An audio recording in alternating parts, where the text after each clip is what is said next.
As you know, there are number of chances of DNA mutations, either due to the presence of some mutagenic agents or due to replication errors. So each cell is prone to a large number of mutations. So in this situation, the cell or the organism must have mechanism to reverse these mutations, to repair these mutations by itself.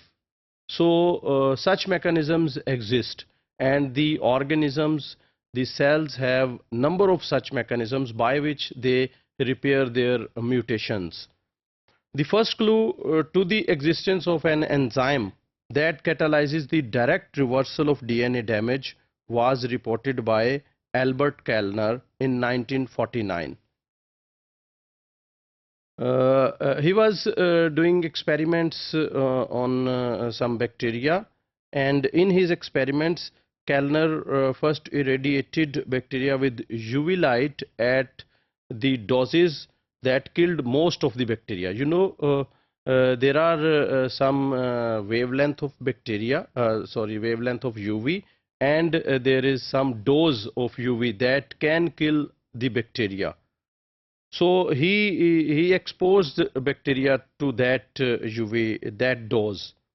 Then he tested the survivors to isolate the desired mutants, because after that exposure he was expecting most of the bacteria killed, but then he found some of the survivors, and then he tested those survivors so that he may get some desired mutants, because he was working to get mutants. Even though Kellner was very careful in his experimentation, he noticed a great deal of variation in the number of survivors from one experiment to the other. So everybody, when performs experiments, he expects the replication of results, same results in different batches, or even in the same set of experiments. There must be correlation between the experiments, and similarly he was expecting the similar results, but he was surprised to see there was a great deal of variation in the number of survivors. Finally, he found that cells placed in the dark after UV treatment had a very low survival rate, whereas those placed in light had a high survival rate. That means the bacteria which were mutated after UV irradiation, and then those bacteria was placed in light, they survived.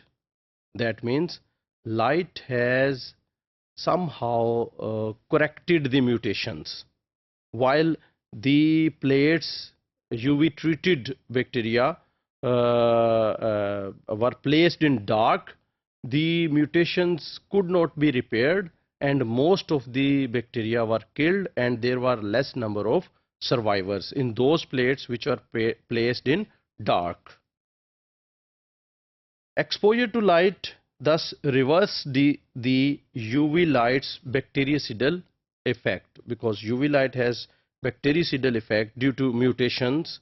If many mutations gather in the genome, the bacteria will die. So this light has reversed this phenomena.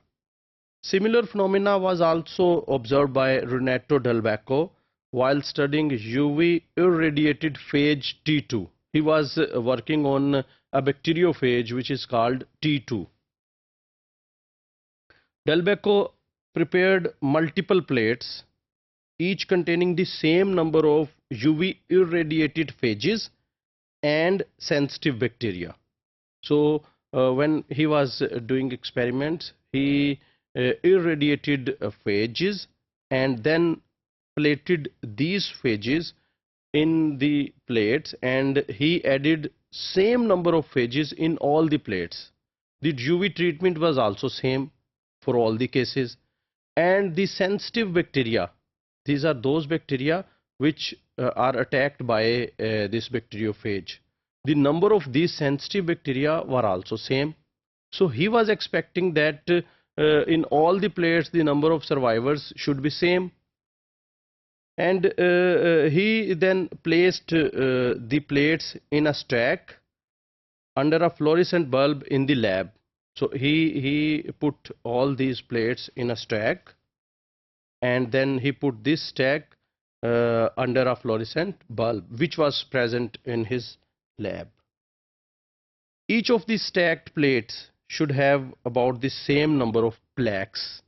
Plaque is a clear zone which is formed on the plate, and it is formed at the site where the bacteria, where the bacteriophage has lysed the bacteria. So the bacteria were killed, lysed, and so a clear zone was formed. So this clear zone is called a plaque. So he was expecting almost same number of plaques in all the plates. However, the plaque number decreased dramatically, going from top to the bottom of the stack. That is, the number of plaques decreased from top to the bottom, because in the bottom the number of plaques was less. Delbecq explained this by proposing that the plates on the top of the stack were exposed to more light from the bulb as compared to the plates on the bottom of the stack, which were less exposed to the light. He tested this hypothesis by exposing some of the plates to more fluorescent light while keeping others in the dark.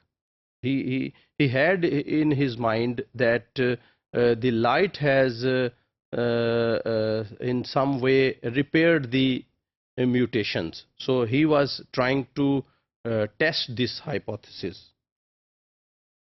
As expected, the number of plaques on the plates exposed to light was much higher than those left in the dark. The number of plaques in the light plates, the plates kept in light, was high.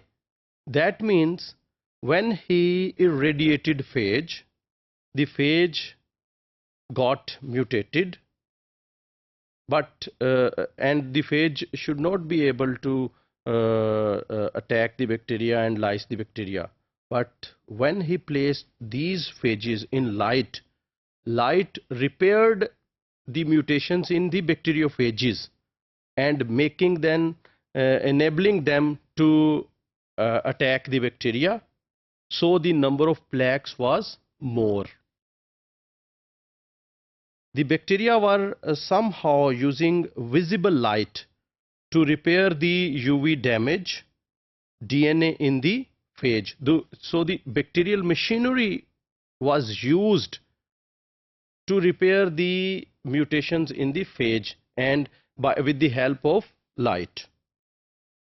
The chemical basis for this light dependent phenomena, which Delbecq called photoreactivation. The Delbecq called this phenomena as photoreactivation, but the chemical basis of this phenomena is remained to be elucidated.